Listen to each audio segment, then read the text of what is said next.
I want to welcome everybody to an interview for the AI Super Campus. We focus on voices of education for today and tomorrow. And we are in the age of AI, so we've got some exciting things to talk about, mainly around people's lives and how they're feeling. A lot of people are on Zoom meetings and they're suffering from a lot of anxiety and other challenges that kind of go with the state of the world today. Now, Colum, you told me we're going to get started in just a minute, but I want to give a proper introduction.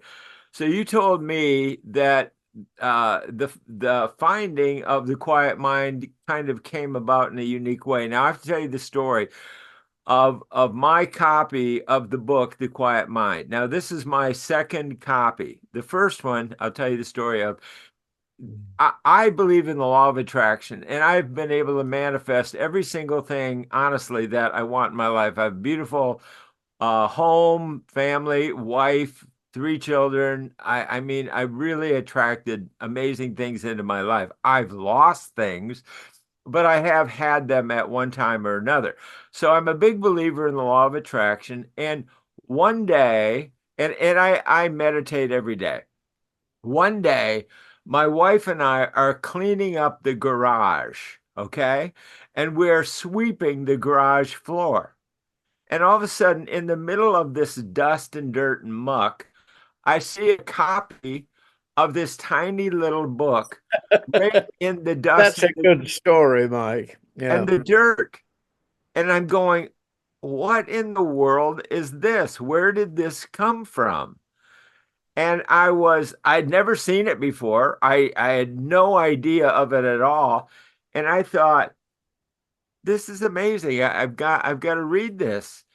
And I started reading it and I was looking for all the negative stuff. I was looking for, what is crazy about this or whatever.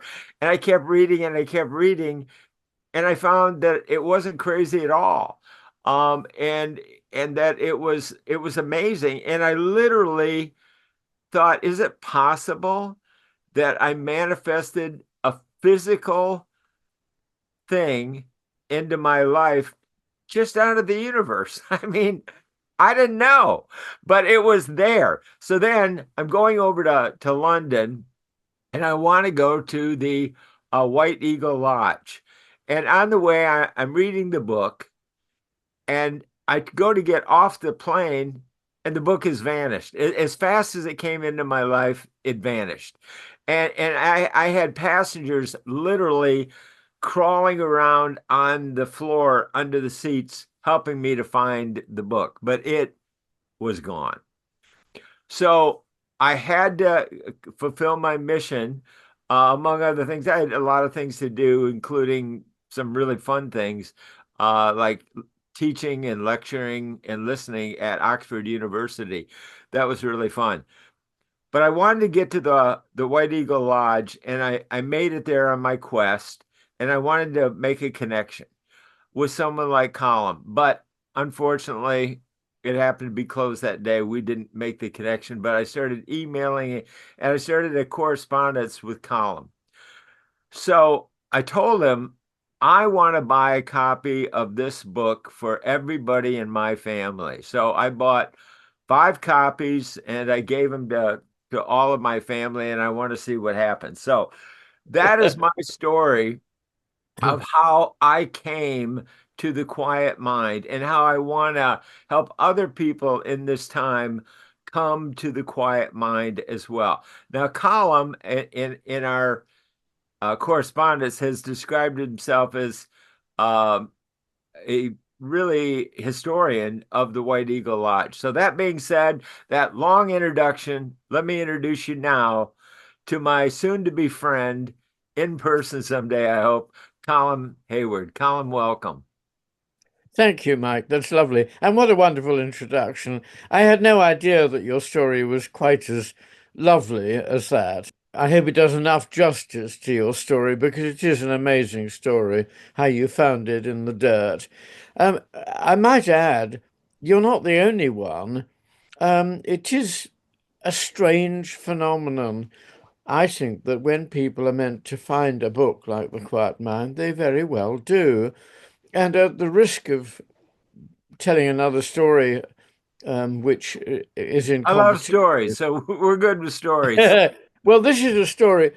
You probably know who I mean by Elizabeth Kubler-Ross, who is the founder very much of death studies. A wonderful woman, very psychic herself, but she was the very first person to break through the stigma against talking about death. And she did absolutely amazing work. She's in the next world now. But her story is strangely like yours in that she went through a very, very bad period in her life. And she was in what in the States you call a parking lot. And she literally collapsed in the parking lot. And she told me this story herself, I might add. And she came to, and rather like you, she sort of reached out and found herself gripping a copy of The Quiet Mind. That would be in its old hardback binding back in the, I don't know, the 1970s or 1980s. And after that moment, she was so moved by it, she never went anywhere without a copy on the dashboard of her car. And she bought, I don't know, 2 dozen copies at a time and gave them out and gave them out and gave them out and gave them out. So there's a sales challenge here, Mike. Beat that. Yeah, You've only got five so far, yeah, so yeah, yeah. Well, I'm not done. Okay, I'm not done. all life is in front of us both, I hope. Anyway, that's a frivolous story, but I hope it does show you that I think spirit, I'm going to just say spirit, and people can make their own um, choice of how to interpret what I mean by spirit. But when spirit wants something to happen, they have extraordinary ways of making it happen. I could tell you all sorts of stories about my own life, but we won't do that right now. And so, to put a book in the mud in front of you, or to lie a book on the tarmac in the parking lot for Elizabeth Kubler-Ross, Wow. those are the easy ones.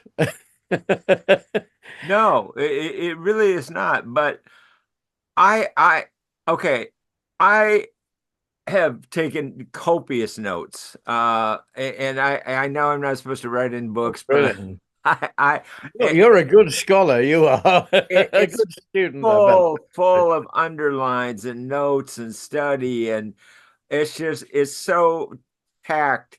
It's just amazing. So what I like to do is I like to help people articulate their voice and using the voice of what their mission is, their purpose, their reason. And I think the world needs a lot of voices, especially ones that can help people. And that it doesn't, you don't have to agree with it, but if you're open to it, that's what I want to do is bring new voices of reason and help uh, to people everywhere. So one of the things that I've been most caught with is the amazing voice from inside of the book, The Quiet Mind. Yeah. I just wanted to know. No, no, no. Angels were there at the beginning. Angels were there at the end. Angels, I'm pretty certain, laid that copy in the mud for you. And Angels put a copy on the tarmac for Elizabeth Kubler-Ross. And I will tell you one quick personal story. I once fell in the mountains. I was in Scotland and I fell something like 500 or 600 feet. Wow. You don't survive a fall like that. But I was put out of consciousness at the top and I went down like a rag doll. And that was one of the many things that saved my life. There were all sorts of coincidences which meant that I didn't die. I mean, I possibly did die. I arrived at the feet of two very experienced rescuers at the bottom of the mountain, literally 50 feet from one and 50 feet from the other. They got straight on with sucking snow out of my breathing passages, gave me artificial respiration, and the first thing that I knew from having fallen at the top, I mean, from having lost consciousness as I fell at the top, was a voice saying, "Talk to us, talk to us." And I thought, what the hell is going on? And it was only when I heard the sound of a helicopter arriving that I thought, oh, I think I must have taken a fall in the mountains. I had no memory of anything that had gone before. That came back later. But if that's not angelic intervention, I'd love to know what is. Somebody put me out at the top. I mean, in purely physical terms, I must have had a rush of endorphins or whatever it is to the brain. It wasn't hitting my head. I did hit my head later on. You know, that's quite a long fall. You can hit your head halfway down, but I didn't hit my head before I left. And I don't want to spend too long on the story, but I Yeah. reckon there were at least 12 angelic interventions on that day. So I got my money's worth if you pay the angels. Thankfully, you don't. I'd be very short of cash. Well, I was really delighted, very profoundly, that I recognized in the book I have about angels, because we've just talked about, and I want to say something to the audience that we've just talked about three very physically manifestation, profound things that have happened. And Mhm. one of the things that occurred to me that I want to ask you about, Colum, and that's this, is that it occurred to me that this book was written or originated unless I'm wrong, in about the 30s, No, 1930s. no, not as early as that. I should get this exactly right, but I haven't done my homework. I think it came out in 68, as far as I Oh, can remember. okay. That great Okay. year of student rebellions and assassinations and God knows what. Yeah, And in yeah, the midst yeah, of yeah. all of that, out came the quiet mind. Okay. So Mhm. but it preceded the hit documentary The Secret, which was a movie about the law of attraction. Oh, And yeah. it seemed to me, and I said this to my children, uh, because they believe in the law of attraction, and at least some of them. And I said, I think this is like the owner's manual of the law of attraction. This like codifies the law of Mm. attraction, that if you do the things outlined in this book, the things that you want to attract into your life will almost overwhelm you. I mean, it will come for me so fast and furiously that you're going to have to find ways to handle the bounty of what can come into your life that is just blessing after blessing after blessing. And I think the more true you are to following what is outlined in the quiet mind, the more it will just the potential is unlimited. Yes, can I take you up on that? I mean, first of all, I think you're right, and it does precede The Secret, and it does maybe prepare the ground. But I think what the quiet mind will do for you is actually help you to be very secure in what really is going to be of use to you. You know, you can manifest an expensive, fast car and it'll do you no good at all. You know, you drive it out the next day and get killed, or sorry, Right. that's a rather, rather blunt, horrible example. But you know that can happen.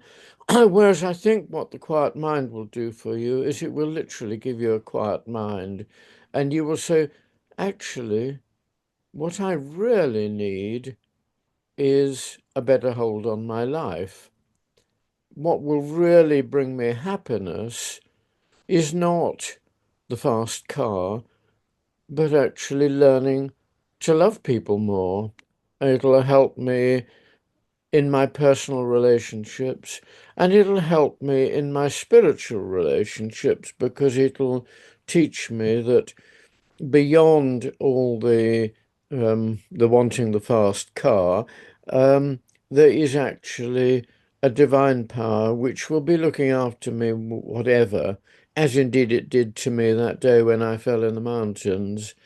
You know, you are looked after without having to do too much. Um, what I need is, the what I need is actually quite a, um, there can be quite a lot of limitation in that thought, whereas what I need in order to be a really useful human being in this somewhat challenging world will that's much more what you'll get out of the quiet mind. I'd like to suggest anyway. But horses for courses, you'll get out of it what you're meant to get out of it. Well, I think one of the things that it does is it make you not care about having that fast car. Uh, Well, that yes, that well, becomes that's really, exactly what I'm saying. You yeah, know, that really if you've becomes got a quiet mind, you don't need a fast car. no, Tend you to need, know. well, I won't say why you need a fast car. I shall upset a whole lot of your listeners, but you know, what you want actually is a good, strong, well fulfilled ego, with a very strong link to spirit, which enlightens you and makes you happy, basically. If you can think of yourself as being all that you know you should be, constant, gentle, loving, and kind to every man, woman, and child, and to every circumstance in life, kind and tolerant in your attitude toward all conditions on life. Above all, if you can conceive yourself as being completely calm in all conditions and circumstances, quiet yet strong, strong to aid your weaker brethren, strong to speak the right word, to take the right action, and so become a tower of strength and light. And if you can see yourself facing injustice and unkindness with a serene spirit, knowing that all things work out in time for good and that justice is always eventually triumphant.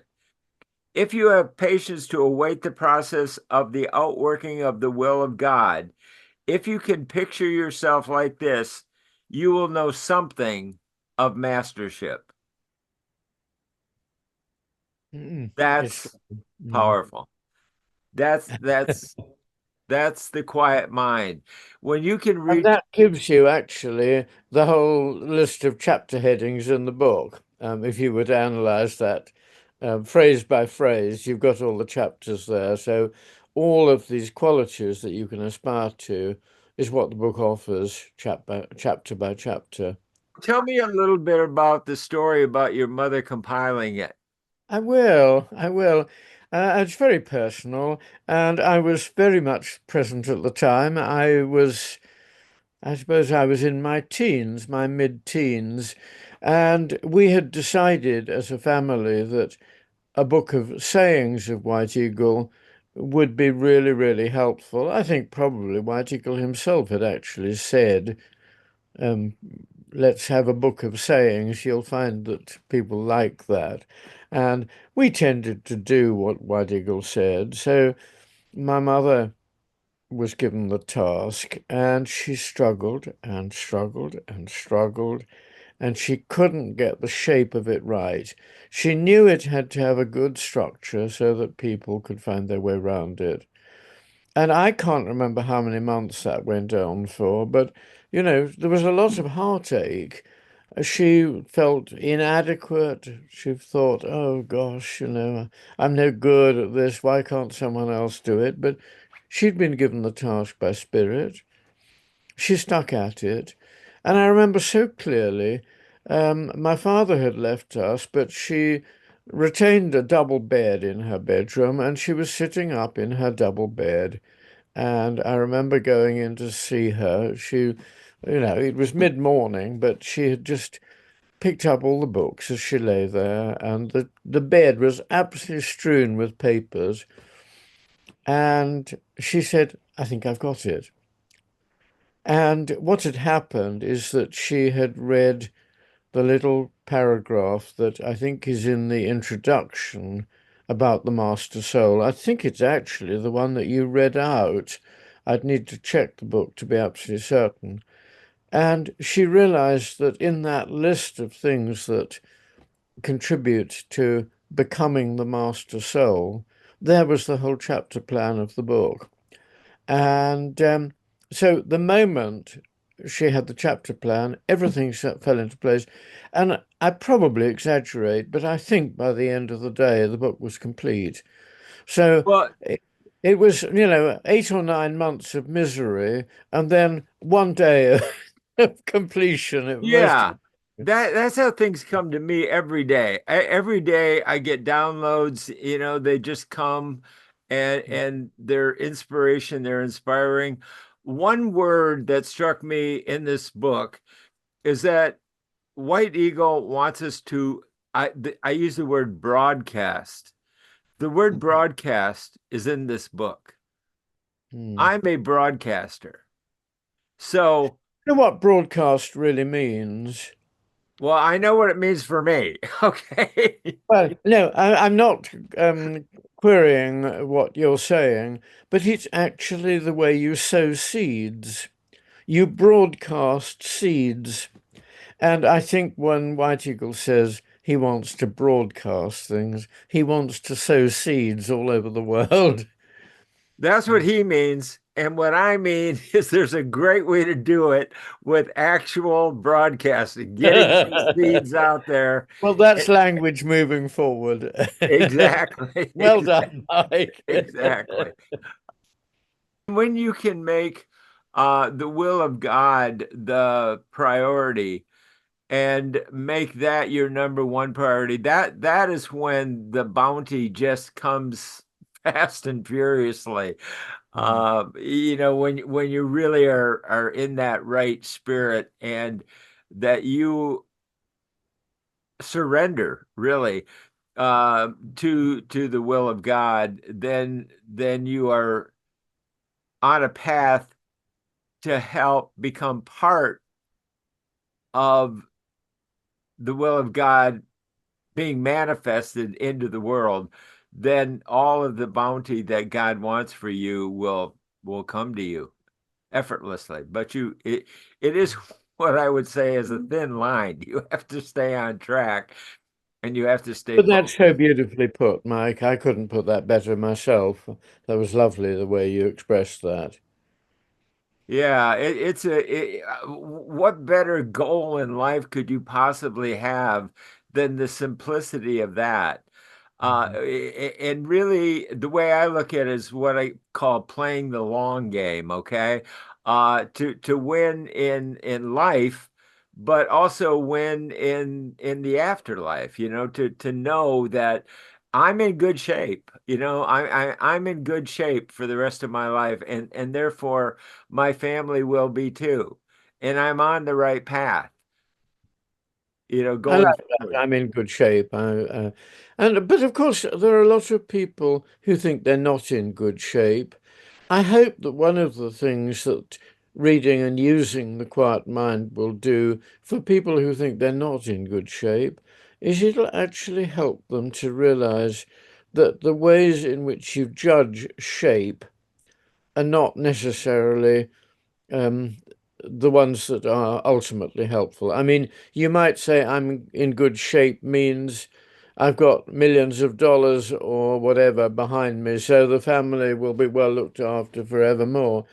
Actually, to be in good shape means to me much more my heart's in the right place.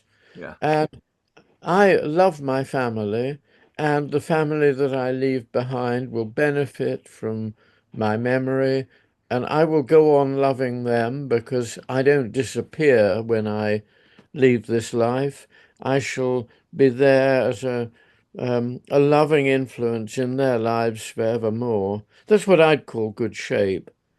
Yeah, that's exactly what I was referring to. That is my definition of being in good shape. I don't mean physically Yes, or I didn't financially. think we were in any disagreement there. Yeah. As I say, you expressed it very beautifully. So let's talk about the origin of the book. Where did the content of the book come from? Well, it's quite a personal story that, not about me falling off a mountain. It's nothing about me. But actually, um, White Eagle Lodge was founded by my grandmother. So there is quite a personal interest there. I don't seek to benefit from being her grandson. I know that I've had to learn that. Um, you have to make your own way in the world. But nonetheless, she was a very wonderful person. I knew her well. I was 27 when she died, and they were 27 years of quite personal closeness. And to cut a long story short, she was very deprived of love in childhood, mainly because her mother died when she was only 5 or 6, and died very painfully too. And the family rather neglected her. She was a ninth child, and all the others were growing up and making their way in the world. And they didn't really want little Gracie. That was what they called her in a rather sort of demeaning kind of a way. Her name was Grace Cook. And so she was kind of neglected, but she saw examples of love because family friends came forward and looked after her, and quite beautifully so too. And I think that the kind of pact that she made with Spirit was, if you have work for me to do, I'll come on to the work in a moment, let me bring love to other people. And it's such a touching thing that she, above all, wanted spirit teaching to bring love and happiness to people. And she wanted to bring a family spirit. The word she would use is brotherhood. That's not meant to be gender specific. She was, you know, actually, most of the people that she helped were women. So it's a brother sisterhood. But the way in which that word is real for me is it's a brotherhood of all of life. And if you say brother sisterhood, it kind of implies it's just men and women. Well, it isn't just men and women. It's right through to the rocks and the trees and the Animals. frogs and the the birds and so on and so forth. Everything is part of one wonderful life, and she wanted to mother as many people as she could, having missed out on mothering herself. But she found very early on that she was psychic, and the spirit guide, who we call White Eagle, started to visit her right in childhood without identifying himself. He was kind of like, how children, when they're lonely, have a sort of fantasy friend, or sometimes they do. It was much more like that, but progressively he revealed himself as a higher being, and she has a wonderful description in one of her books of how she first saw him as what she called the shining presence. And she loved that word, shining. She didn't use it lightly. Shining meant somebody came into her life or manifested um, in a body that was already familiar, but who suddenly absolutely shone with light. And it happened to her on a number of occasions, actually. But White Eagle, her spirit guide, was a shining being, and he told her quietly and gently that he was going to speak through her. And the little book, The Quiet Mind, is a compilation of sayings from White Eagle. It's a very extensive teaching. I'm in the process of putting as much as we possibly can up online at the moment so that you can read the whole thing. But there's nothing as approachable as The Little Book, The Quiet Mind. And, that has, I don't think it's quite sold 1 million copies, but it can't be far off. I remember us celebrating the first 500,000, and we're certainly through the three quarters. So it has sold virtually 1 million copies, and that's extraordinary because her origins were very, very humble. And my mother, when she compiled the book, and we'll come on to that now, had no particular expectation or aspiration for it. When it first came out, it was a little hardback in roughly the format that you held up just now, and it had a cover which was every bit as plain as that. It's not one of these covers you see in the shops with embossed gold foil and matte lamination and all the tricks and headlines that scream at you or wonderful pictures. It just had a plain blue cover. And quite honestly, as someone who had been on book design courses, it was nonsense. There is no way that book should have succeeded. And yet, what she found, what my mother found, was exactly the formula that people wanted. And I can't tell you more than that. I think that's where the angels come in again. I think that the angels on this particular occasion were rather good sales angels. Well, um, you used a word that I would like to explore a little bit more, and that is you used the word that she was psychic, right? You said that? yes. Okay. Yeah. Mhm. I've always been psychic my whole life, really. Then we did a documentary at NBC about psychic phenomenon, and through that, I ended up being tested at Columbia University for being psychic. And they put me in a soundproof vault, and they put headphones on with just white noise pumping in and half ping pong balls on my eyes and really isolated me and then sent me mental messages. And I received them fairly powerfully. For example, I saw an acrobat in a circus holding on to a trapeze, and what they were sending me was Superman in his tights flying. And that but that I that love it. that visual, but that Mm. came, purely through psychic phenomenon. Yeah. There's no that happens. Well, I also worked in radio, and if somebody told you about radio and you didn't believe it, you'd go, "What? You can do this and that." So things do travel through the universe, and we do receive messages. So, um, what I really love about it is really the purity and the simplicity of it. Because if you have a solid foundation on which you can trust and stand, the world shakes our foundations often, and we get, out of balance and everything. This little book, if you keep it next to your bed and you pull it out randomly and just Mm. read one little paragraph, it inevitably is like, wow, that was exactly what I needed to get back on track. So I think there's even psychic parts of just pulling it out and randomly see what you come to and what paragraph you read at that Well, moment. we're in the realm of the psychic when you find the book in the mud, to be Yeah, honest.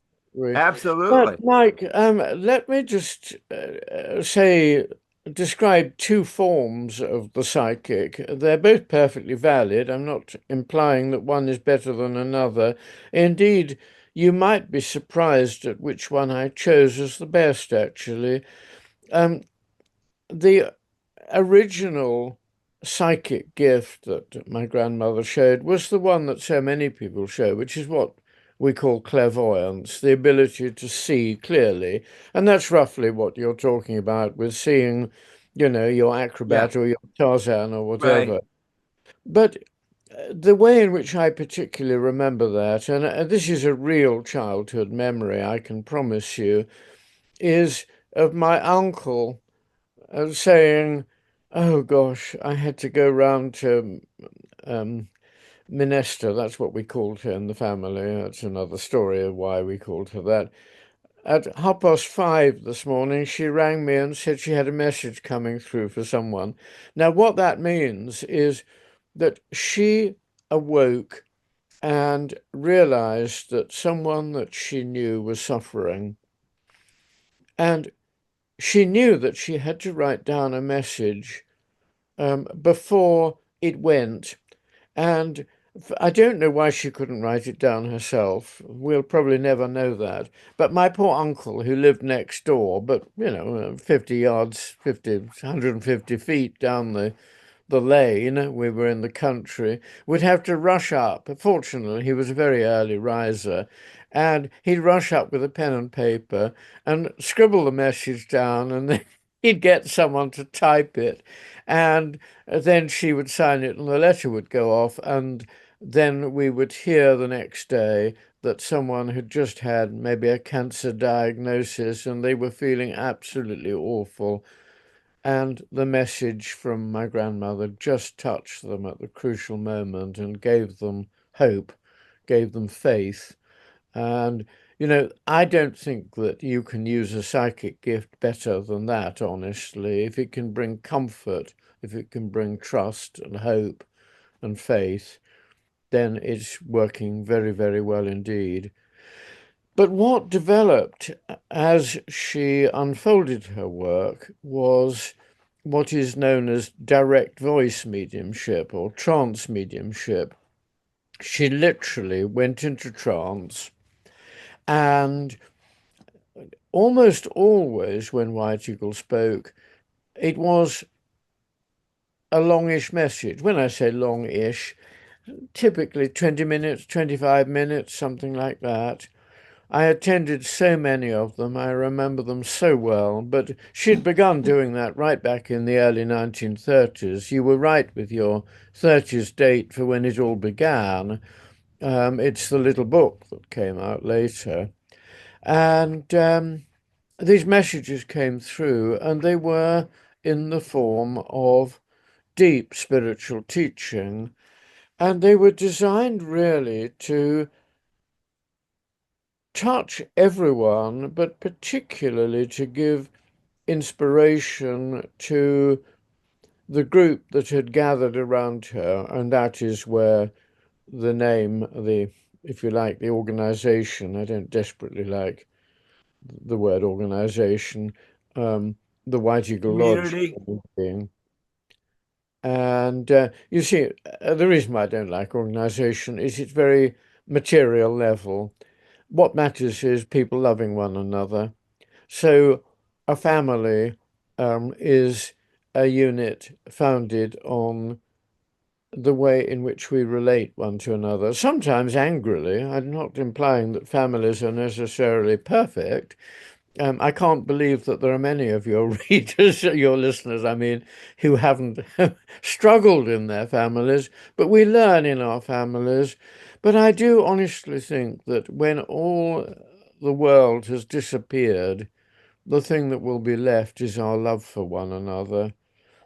That may be a truism, people may have heard it endlessly, but it matters so much more than But structures. let me go to that family. Let's go a little deeper on one thing. One of the things that I do want to talk about is that I work in business networking. Now, Mm. there's a lot of bumping heads, bouncing off each other, competitive spirit, kind of like a family. There's Yes, yes, yes, disputes. yes, I can imagine. Yeah, yeah, a lot of that. And so I think the thing that is most needed today is being able to come together, as a family, as a community. And I Yeah. don't think there's really been a time that I can think of, at least not in my life, when there was more need for the quiet mind of being able to listen to each other, not just judge instantly, and being able to tolerate other people with a quiet mind and not just rushing to judgment. So I think that when you think of a family, you can think of a community, you can think of a group, you can think of it could even be a business networking group to really help people to understand deeper on a deeper level and bond deeper as a family than just transactional. It seems like relationships have become like skipping stones across the water. They're just bip bip bip bip bip Yeah. and Right. move on to the next one, the next one, the next one, with no depth, no deeper Yeah. Yeah. bonding. that Mm. that that seems to me to be a huge need today. I'm so with you on that, Mike. I couldn't improve on what you've said at all. We need to be able to really get to know one another and see through all the trash because people have a lot of trash around them.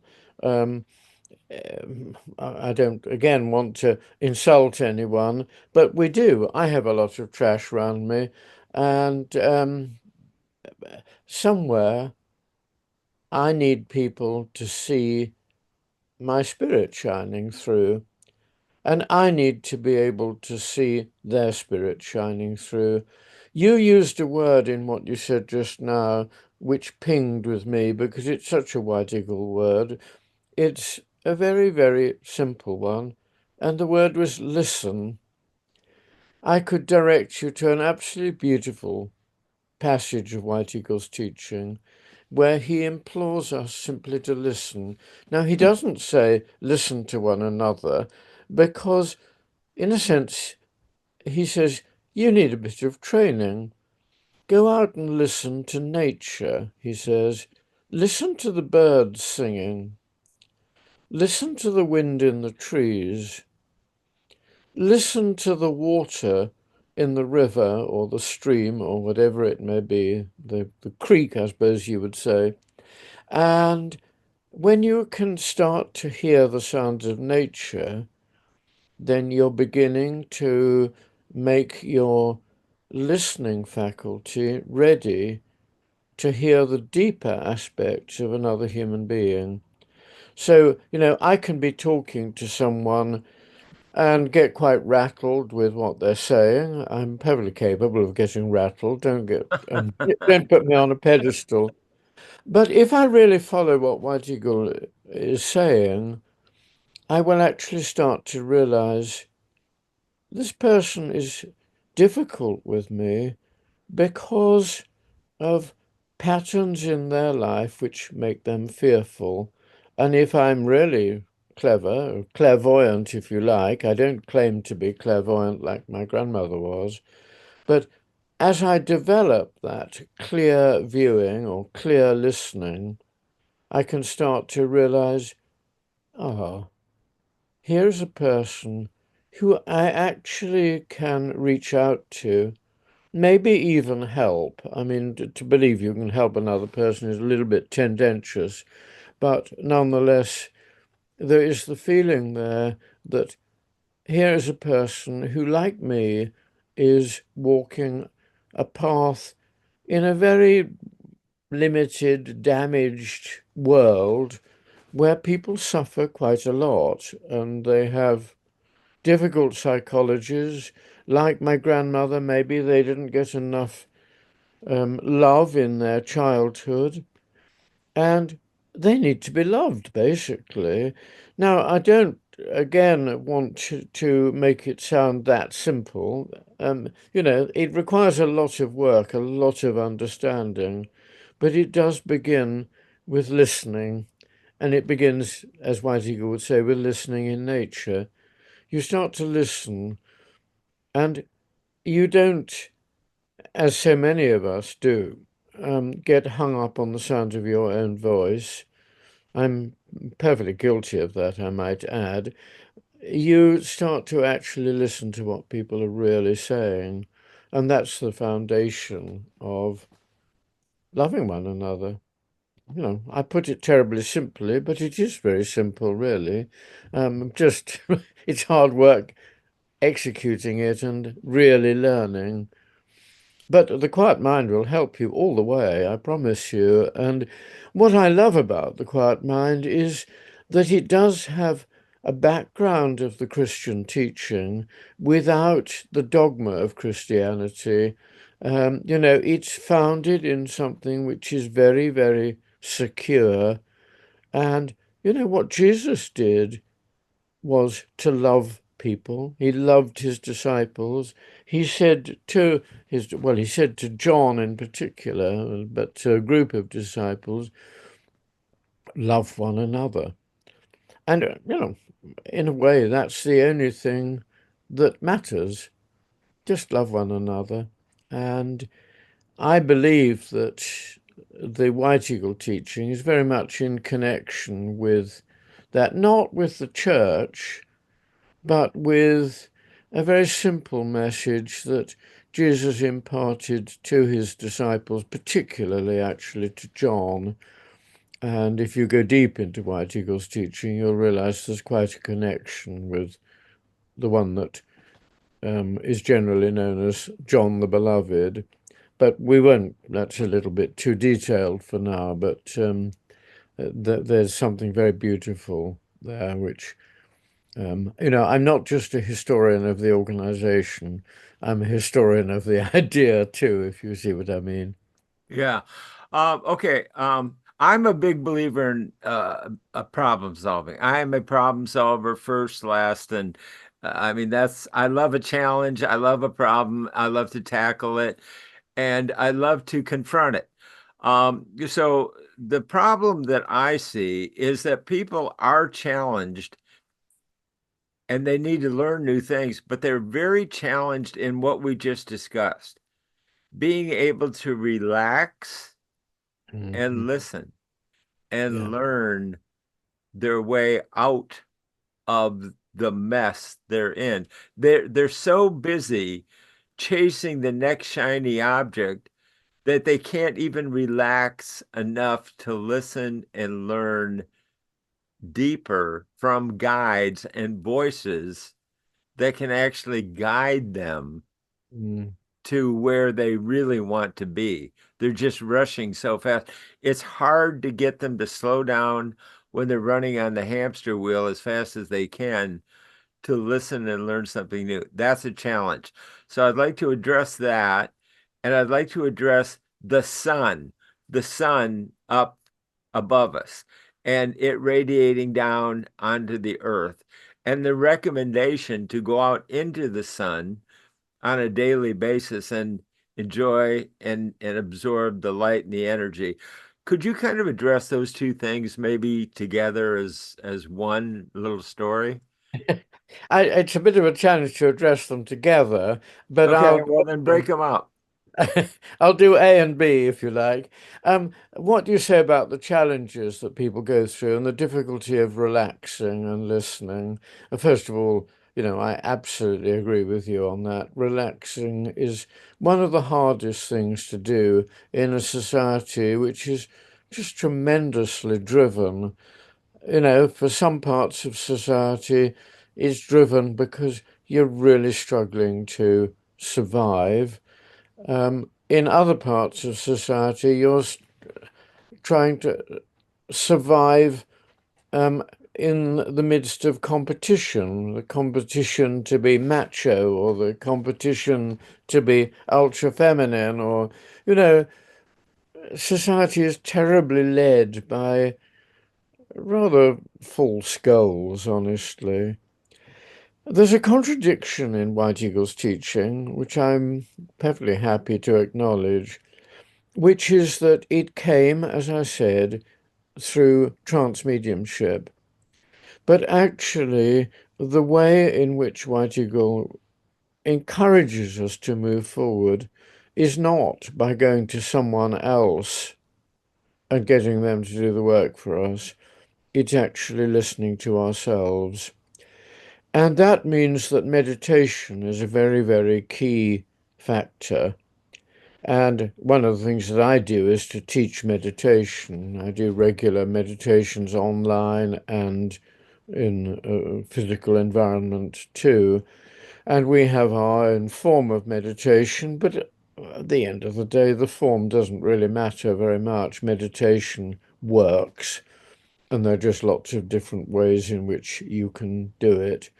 But meditation is a way of hearing yourself, and it is also the most wonderful discipline about getting your posture right, really acknowledging, observing your breath. You know, if your listeners want one little piece of advice to take away from this interview, I would actually say listen to your breath. Just watch what it's doing. Don't try and change it. Just listen to it. And you'll find wonderful things will develop from that. You'll find all sorts of ways in which you want to breathe better. But it's not about working on the breath. It is about hearing your own body and what it's doing. You know And what, it, that's so convenient because it's hard to go out and find birds to listen to, or if you don't, or a river, but you can always, it's right there. You have it with you 24/7. Listen, start by listening to your breath. Get tuned into listening. That's one thing. Now, I'm really fascinated to learn about the focus on our sun. yeah. Tell me a little bit about that. I will indeed, Mike. I mean, actually, I did see a connection there because when you listen and when you're going into any form of meditation, you kind of want, um, how can I best put it? You want a focus which is going to be transformative. And this is somewhere where wide eagle meditation perhaps does differ from Buddhist meditation or, you know, Zen or whatever form may be your favorite. It's quite visual, and to actually be aware of the sun shining down. Now, you've got to get away from the idea of a very hot sun and getting skin cancer and all of that. It's, you know, you've got to be sensible about the sun. It's not always about going out into the sun and getting burnt. Here in Britain, you're much less likely to have problems with the sun, but in California, you know, you, you need to watch out a bit more. But it isn't really that sun that we're talking about. It is, first of all, let's call it a symbol of the sun, because the sun in the sky brings us life, basically, doesn't it? You know, no sun, no life whatsoever, Right. no scope for any kind of life without the sun.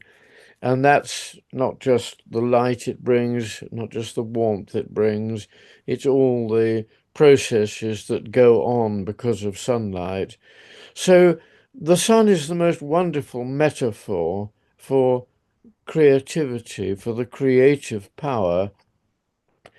And therefore, it is, you could well say, a metaphor for God. I'm always um, careful about how I use the word God. It works for some people and not for others. I'm not too worried about what sort of God people want to have, but I am very aware that the God that works for us is the one that creates for us, and the sun, therefore, fits that bill rather nicely. But there's also a lovely pun, I suppose you could really call it in English. It doesn't happen in other languages where the sun, S-U-N, the sun in the sky, is exactly the same word as the S-O-N of Christianity, the Son of God, the Son of Man, and all of that.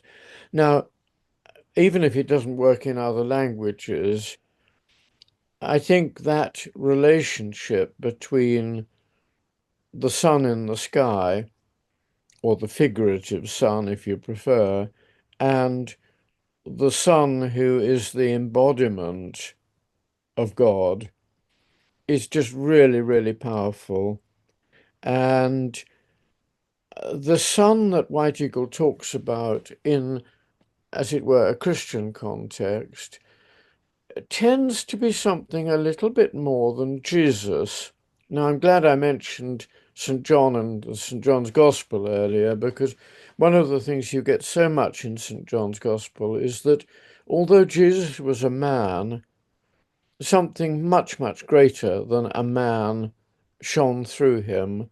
And it's in St. John's Gospel, you get this wonderful sense of what I would call the Christ. Now, if you follow the Greek and the ancient languages, Christ can mean something different. But to me, the Christ is the power that comes from the other world, which is all powerful, absolutely omnipotent, omniscient, omnipresent. That's a lovely set of words that Whitehill often uses together.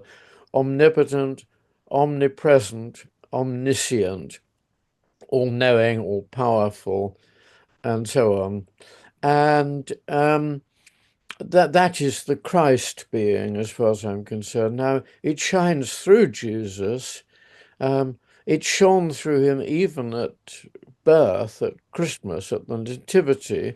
What did the Magi, the wise men, see but a cradle, a crib that was absolutely shining with light? And the light shining is that Christ power, which I don't want to go too much into theology. I don't think it really is important. But, I would say that that light manifested progressively through Jesus, and at the moment of the baptism, you get it really manifesting, and the story of the baptism is very beautiful. This is my beloved Son in whom I am well pleased, do you remember? And you get another very, very powerful manifestation with the Transfiguration. And by the time Jesus goes to the crucifixion, the the power that is beyond the physical being is absolutely transcendent. There is the man suffering on the cross, but there is the triumphant power which doesn't suffer on the cross and which enables the resurrection to happen. But where White Eagle's teaching comes in there is that path that I've just described is not something that he says was only there for Jesus. It's something that every single one of us can aspire to. Now, you and I may think we've got a long way to go, and we probably do. I certainly do. Um, but nonetheless, I do aspire to it. And, one of the things I would love to say to any human being is that you have a light within you, and other people see that shining. You often don't realize it yourself, but people will say, oh, yes, when he came into the room or when she came into the room, I felt there was a shining light. I remember having that experience actually when a Buddhist abbot came into a room once. He was a very remarkable man, and I just felt an incredible light around him. That is something that everyone can do. And so there's great, great hope for us. There's no one out there who's lost and miserable and hopeless. Everyone can afford to have hope. There is beauty to be found.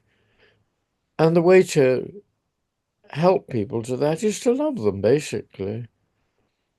The more you love them, the more you say you believe in them, the more you bring out the best in them. And so we have real power ourselves. We can do it.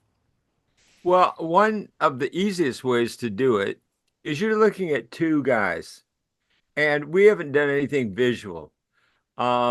So you can really listen to this as you're walking. I'm going to post it on YouTube so that people can listen and do what we are talking about, to be able to take the time. I call it, doing it wherever you find joy, because the joy is in the doing. So if Yeah. if you are fishing, if you are taking care of the grandkids, if you're whatever you are finding joy in, you could listen to this. And I'm going to ask Colum to tell us, as I will put a link below this video. So look for the link below this video to be able to connect with the White Eagle Lodge, with Colum, with the book, with maybe his meditations. So, Colum, tell us, if maybe people are out for a walk when they get back, or stop on a bench and go to your iPhone or your smartphone, click on the link right below it. So tell us, where can people best get connected with you? Well, the White Eagle website, which you can indeed put up in writing, which they'll find much easier, but is www.white-eagle.org.uk.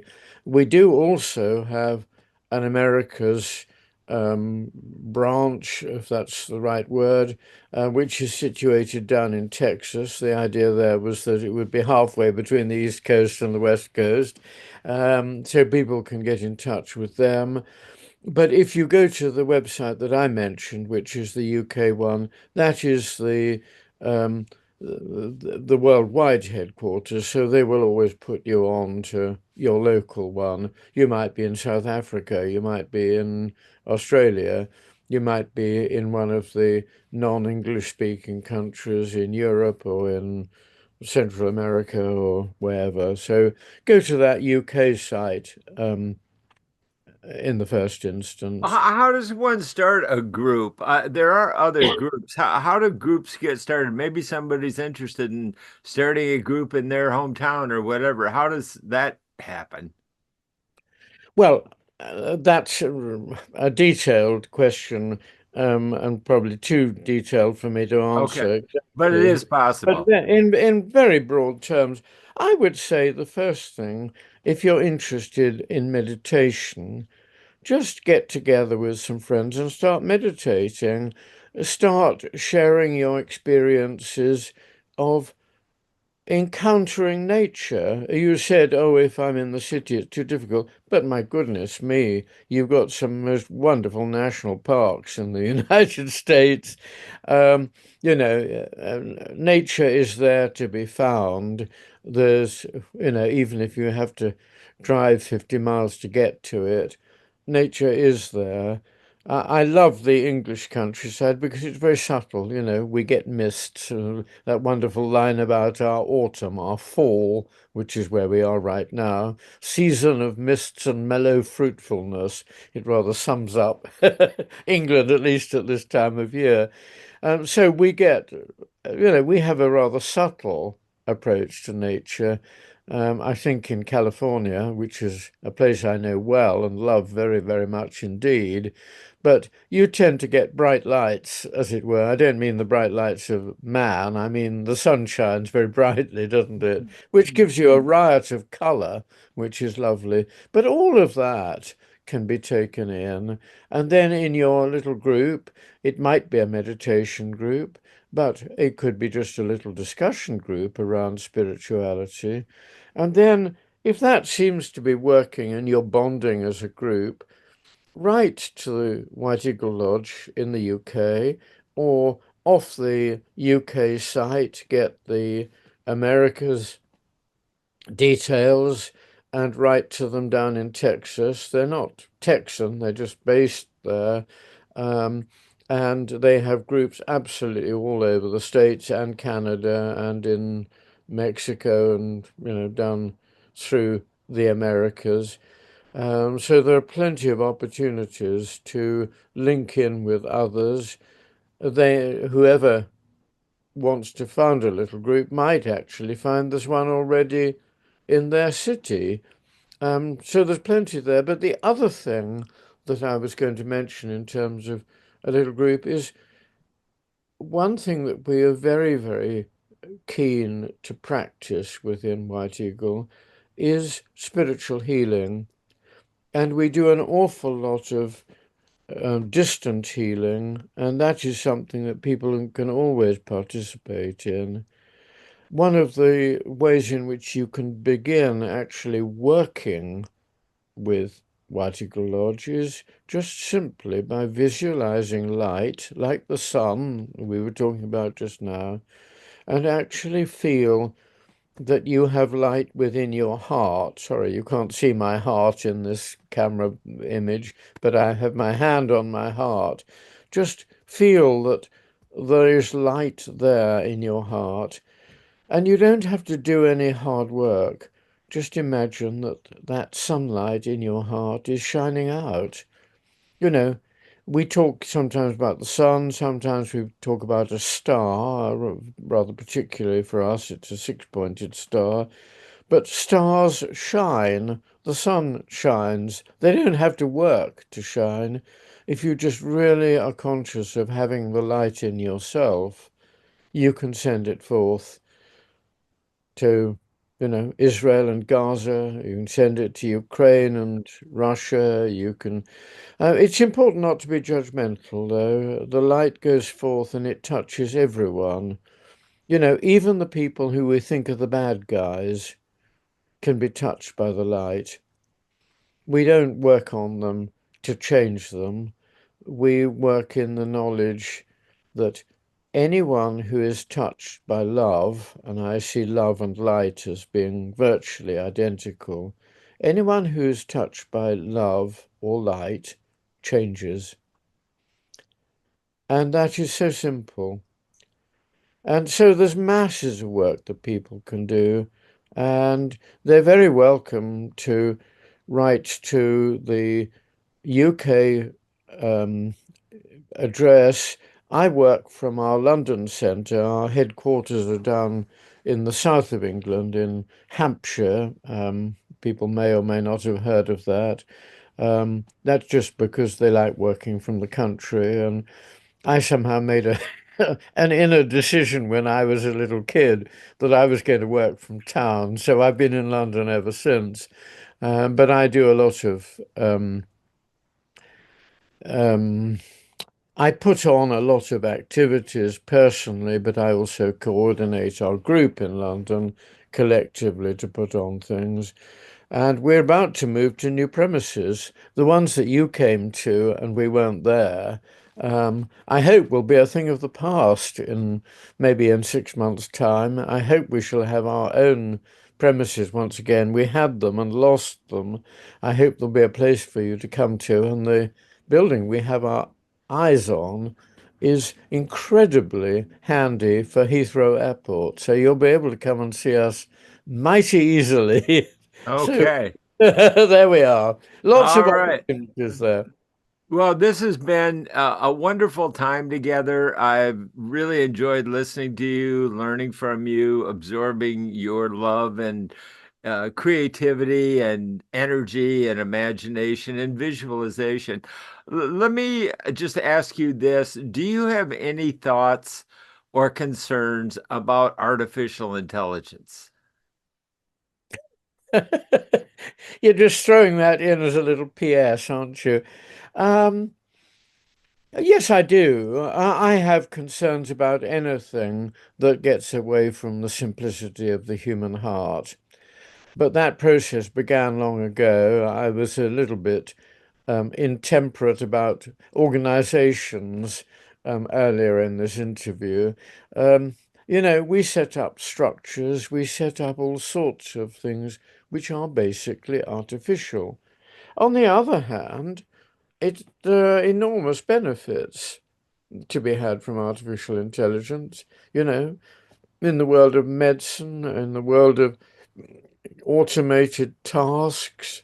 So, you know, I mean, I know that a Google search engine is not AI, it's one step short of that, but just think what we gain from being able to Google something rather than thinking, no, you see, I've got a number of books around me here. Well, I was brought up on books. but I tend not to look at them. So I'm very grateful for technology moving forward, but it's not so much that we have to control it, it's that we have to stay real. Our humanity has to be triumphant.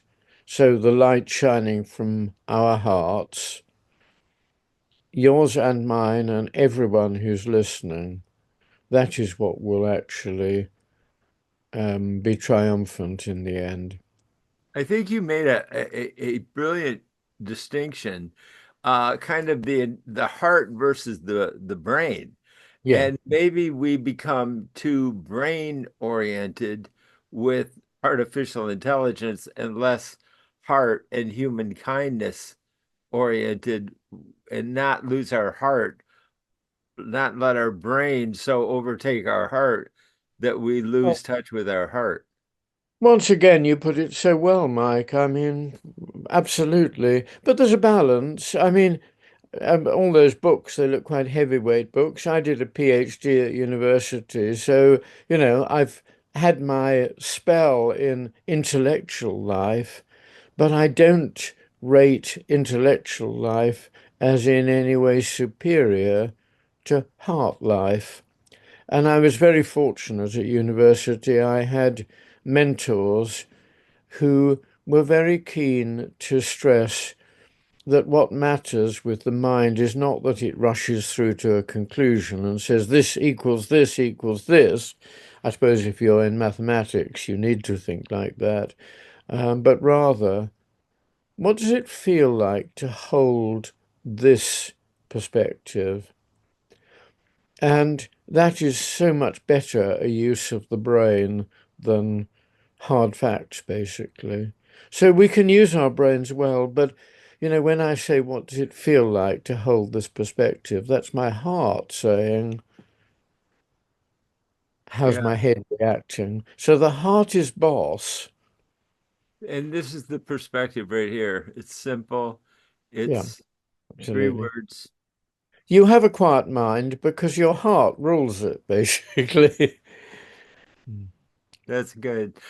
Colin, thank you so much for joining me. I will wrap this up. I'm going to stop recording. I'm going to say one more I thing. say one last thing Yes, myself. please, please, I please. just feel moved to say it. If I say moved to say it, I'm for once being psychic.